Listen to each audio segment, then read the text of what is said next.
Now we turn to the Tokyo Olympics, and Adam Hunt joins us now from Tokyo. Adam, athletes are looking at high heat and a typhoon this week. Tell us more about how they're coping.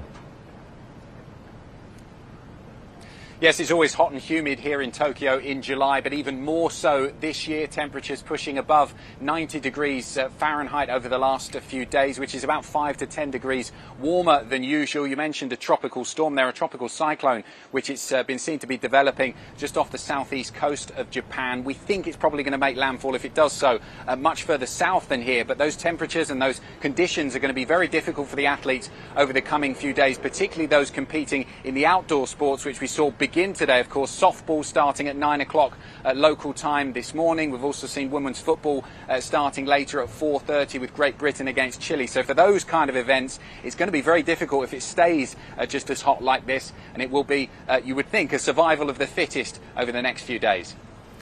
Well, Adam, the clock is really ticking to the official start of the games. Will there be any more surprises?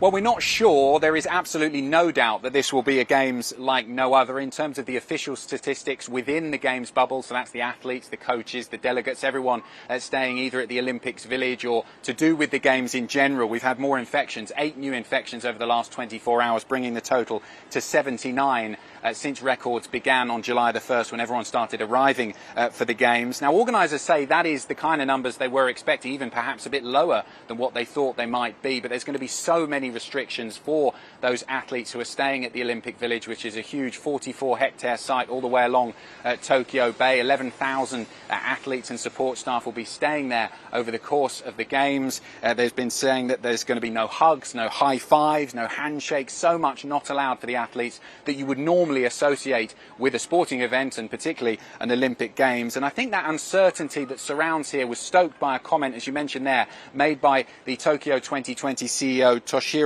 Muto late yesterday, where he didn't rule out an 11th hour cancellation of the Olympics and said they're monitoring the rate of infection very, very closely.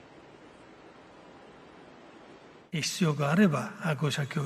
the five-party meeting, which was held the other day, we agreed that based on the coronavirus situation, we will convene five-party talks again.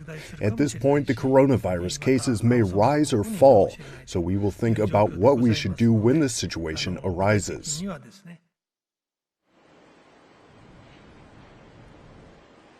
He's not giving too much away there, clearly, but his uncertainty, I suppose, reflects the mood amongst the general population here in Tokyo. We're being told around 60 to 70% of people here do not support the Olympics Games and wants to see it cancelled once again. And there is a lot of ill feeling towards the Games. We've seen protests throughout the week, around 200 people gathering outside the main train station here to protest against the Games. We've seen other smaller protests around the city as well. And there is an ill feeling towards the Olympics, and we haven't got long to go, just a couple of days until the opening ceremony on Friday inside the National Stadium here behind me. It's going to be a very, very busy few days, both in terms of the events that have already begun, but also with regards to COVID-19. Thank you very much, Adam Hunt in Tokyo. Now, for more insight, let's cross live to Dr. Alice Tan in Seattle in the United States. Doctor, recently a prominent health expert assessed the isolation bubble to control COVID infections at the Tokyo Olympic Village is already, quote, broken. Do you agree? Well, so far more than 70 people associated with the Olympics have tested positive for COVID-19, including athletes, volunteers, and even a member of the IOC. But let's look at the context of the Games right now. Japan's fifth wave of COVID-19 is very clearly growing, with an increase in cases, hospitalizations, and deaths. The number of Delta variant cases that have been identified has increased almost fivefold since June 7th. And theoretically, the bubbles are supposed to limit mixing and the potential of onward transmission of infection. But to be honest, the risks are still very, very high that infection could start within the Olympic Village in common areas and then go from that area into the community, into people in Japan. So the risks are very high, and we're already seeing, even before the opening ceremony, we're seeing positive cases. So I think that bubbles have been broken. So, Doctor, you mentioned several times that the risks are very high. Now, we know it's only 2 days to go to the official start of the Games. Do you think the organizers or the organizing committee can stay on top of the current situation?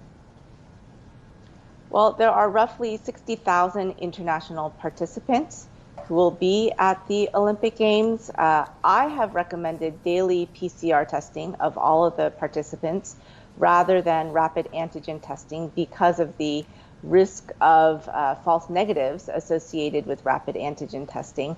Of course, this is on top of strict adherence to all of the other infectious disease prevention and control measures, such as masking, hand washing, ventilation, and making sure that they disinfect high-touch surfaces. But one of the most important indicators of COVID-19 activity and when we're making a risk assessment is hospital capacity.